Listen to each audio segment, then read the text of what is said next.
सबको जय मसीह की। आज हम आपको वचन में सुनाएंगे कि अच्छी स्त्री कैसी होती है, अच्छी औरत कैसी होती है। संसार में औरतें बहुत सी है, बहुत सी औरतें बहुत अच्छी हैं और बहुत औरतें अच्छी नहीं भी हैं। ये हमने आपको एक बार वचन में सुनाया था कि जो औरत परमेश्वर के संग चलती है उसका जीवन अच्छा होता है, उसका परिवार अच्छा होता है, उसके बच्चे अच्छे होते हैं, उसके घर में बहुत सी बरकत आशीष रहती है। किस लिए? इसलिए कि उसने अपने जीवन को परमेश्वर को दिया है, वो परमेश्वर के संग चल रही है, परमेश्वर की आज्ञाओं में हमेशा बनी रहती है और जो जो हुक्म परमेश्वर यहोवा ने हमें दिए हैं उसमें बने रहने की पूरी पूरी हमेशा कोशिश करती है।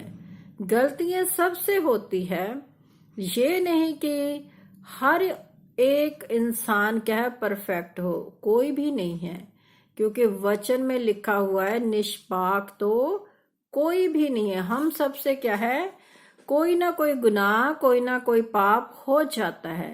लेकिन आज हम आपको वचन में सुनाएंगे कि जो भली औरतें होती हैं उनके घर में परमेश्वर क्या क्या आशीष देता है। जो परमेश्वर के संग औरतें चलती है तो उसे हम पढ़ते हैं।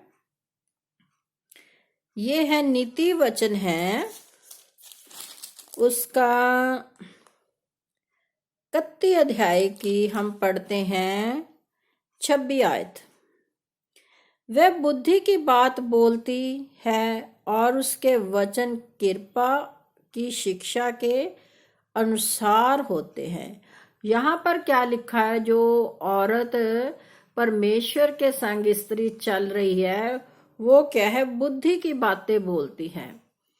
क्योंकि वो परमेश्वर के संग चल रही है इसलिए परमेश्वर ने उसे बुद्धि दी है।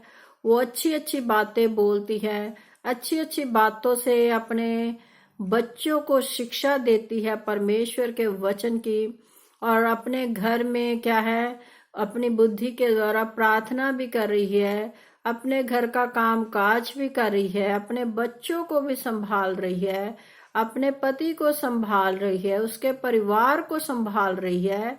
क्योंकि ये सब बातें वो औरतें करती हैं जो परमेश्वर के संग चलती हैं। वो सब बातों पर ध्यान करती है परमेश्वर के वचन की ओर से। यहाँ लिखा है कि वो बुद्धि की बातें बोलती हैं।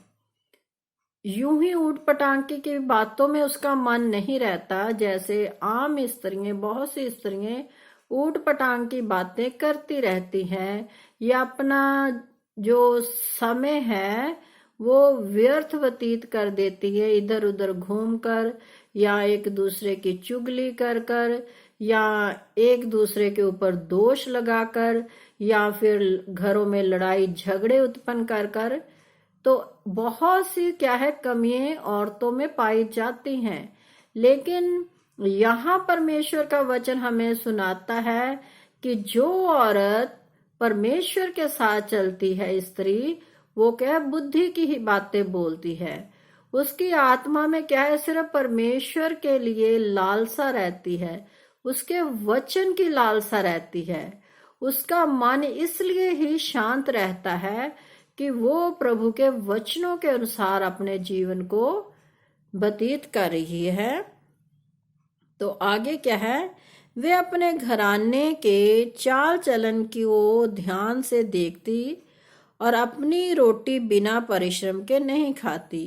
वे अपने घराने को, कहने का भाव है जो उसके बेटे बेटियां हैं, उनके चाल चलन को देखती रहती है कि उसके बच्चे कैसे हैं, कहीं गलत शिक्षा में तो नहीं पड़ गए, कहीं नशों में तो नहीं उनके बच्चे चले गए, या किसी बुरी संगति में तो नहीं चले गए। तो वो क्या है, इन सब बातों का ध्यान करती है अपने बच्चों के ऊपर। क्योंकि अगर वो अपने बच्चों को परमेश्वर के वचन के अनुसार चलाएगी तो उसके बच्चे क्या है, अच्छे निकलेंगे। इसलिए हम हमेशा बहनों से कहते हैं कि अपने बच्चों को हर रोज एक आयत जरूर सिखाएं, ताकि शैतान उनके मन में कभी भी ऐसी कोई बुराई को उत्पन्न करने ना पाए, क्योंकि जब उनके हृदय में प्रभु का वचन रहेगा तो वो फिर पाप नहीं कर सकते। और क्या लिखा है कि अपनी रोटी बिना परिश्रम के नहीं खाती। आप देखते हैं कि बहनें सारा दिन काम काज करती है घर का, वो क्या है, मेहनत होती है उनकी सारा दिन, पहले सुबह शाम दोपहर सारा दिन उसका यूं ही अपने घर के लिए, अपने बच्चों के लिए, अपने पति के लिए सारा दिन काम करते गुजर जाता है। उसकी वो क्या है, अपनी मेहनत की रोटी खा रही है, व्यर्थ बैठ के नहीं। उसके पुत्र उठ उठ कर उसको धन्य कहते हैं, उसका पति भी उठकर उसकी ऐसी प्रशंसा करता है। तो यहाँ लिखा है कि जो औरत ऐसी चाल चलती है, उसके बच्चे, उसके बेटे बेटियां भी अपनी माँ को धन्य कहते हैं कि हमारी मम्मी बहुत अच्छी है। सब बच्चे कहते हैं कि हमारे मम्मी पापा बहुत अच्छे हैं, क्योंकि हर एक माँ बाप अपने बच्चों को अच्छा जीवन देना चाहते हैं और माँ बाप की यही कोशिश रहती है कि हम अपने बच्चों को अच्छा जीवन दे। तो इसीलिए उसके बेटे बेटियां जानते हैं कि हमारी मम्मी का जीवन कैसा है, वो कैसी बातें करती है, कैसी मेहनत करती है अपने घर को चलाने के लिए, और उसका पति भी क्या है, उसकी प्रशंसा करता है। चार लोगों में बैठकर उसकी बुराई नहीं करता कि मेरी पत्नी ऐसी है, मेरी पत्नी ऐसी है। वो क्या है, जब भी किसी के साथ बैठेगा, कोई बातचीत होगी, तो वो क्या है, अपनी पत्नी की प्रशंसा ही करेगा, चाहे पत्नी में कुछ भी कोई भी कमी क्यों ना हो, लेकिन वो क्या है, उसकी कमी को नजरअंदाज कर देता है, क्योंकि वो उसके घर को संभालती है, उसके जीवन को देख रहा है कि वो परमेश्वर के संग चल रही है और मेरे बच्चों की अच्छी देखभाल कर रही है, मेरी देखभाल कर रही है, मेरे माँ बाप को देख रही है। उसके चाल चलन के अनुसार क्या है, वो उसकी प्रशंसा करता है सब लोगों के बीच में। बहुत कम लोग होते हैं जो अपने पत्नी की बुराई करते हैं, और सभी तकरीबन क्या है, भाई लोग अपनी पत्नी को अच्छा ही कहते हैं। तो आगे क्या है, बहुत सी स्त्रियां अच्छे अच्छे काम तो किए हैं, बहुत सी स्त्रियों ने अच्छे अच्छे काम तो किए हैं, परंतु उन सबों में श्रेष्ठ है। यहाँ लिख दिया कि बहुत सी स्त्रियां बहुत अच्छे अच्छे काम करती हैं।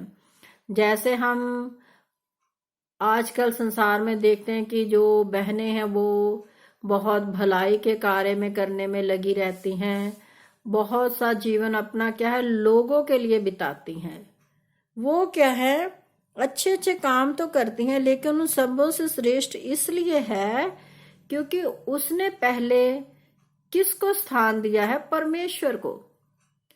जब हम परमेश्वर को पहला स्थान देते हैं तो वो हमारे जीवन में खुशी और आनंद देता है। पहला स्थान उसने किसको दिया, परमेश्वर को। फिर उसने दूसरा स्थान दिया अपने पति और बच्चों को, अपने घर परिवार को, और उसके बाद वो भलाई के कार्य के लिए निकली। लेकिन बहुत सी आजकल ऐसी औरतें हैं जो अपने घर को तो संभालती नहीं है, ना प्रभु के वचन के अनुसार चलती हैं। वो क्या करती हैं, यूं ही इधर उधर भागती रहती हैं बिना मतलब के।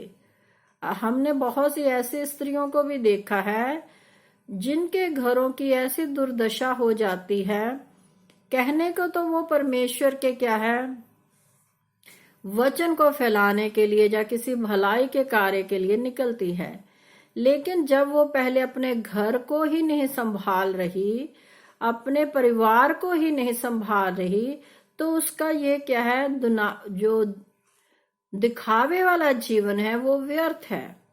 आप अपने घर को संभालिए, परमेश्वर की राह पर चलिए, फिर क्या है, आप भलाई के कार्य के लिए निकलिए।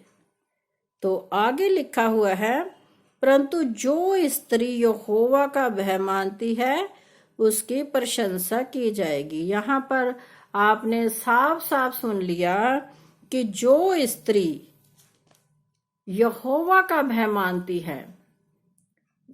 कहने का भाव है परमेश्वर के संग चलती है, परमेश्वर का डर अपने मन में रख रही है और परमेश्वर की आज्ञा पर चल रही है, तो क्या है, उसकी प्रशंसा की जाएगी, ना कि उस औरत की जो इधर उधर घूमकर अपना जीवन यूं ही व्यर्थ व्यतीत कर रही है।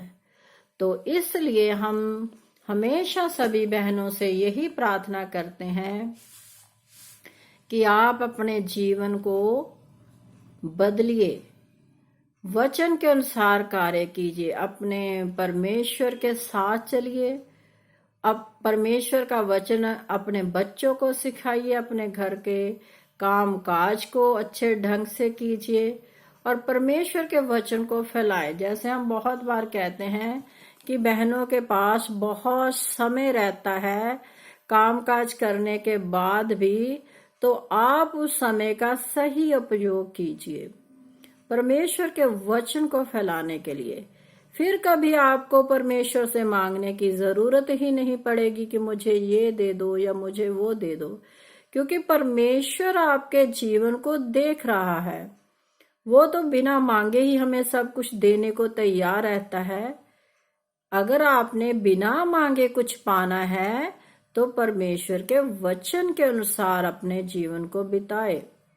झूठी बात मत कीजिए, अपने मन में ईर्ष्या मत कीजिए, चुगली चकारी मत कीजिए और जो भी दुनिया की संसार की बातें जो आपको परमेश्वर से दूर ले जाती है उनको मत अपनाइए। अपने घर परिवार में प्यार बनाकर रखिए और जो भी संसार की बातों का लोभ लालच होता है उनसे आप दूर रहिए। तो सबको जय मसीह की। अगर आपको ये मेरा वचन का वीडियो अच्छा लगता है तो आप इसे लाइक कीजिए, शेयर कीजिए, सब्सक्राइब कीजिए। अपने बहन भाइयों के साथ मिलकर परमेश्वर के वचन को फैलाएं। तो सबको जय मसीह की।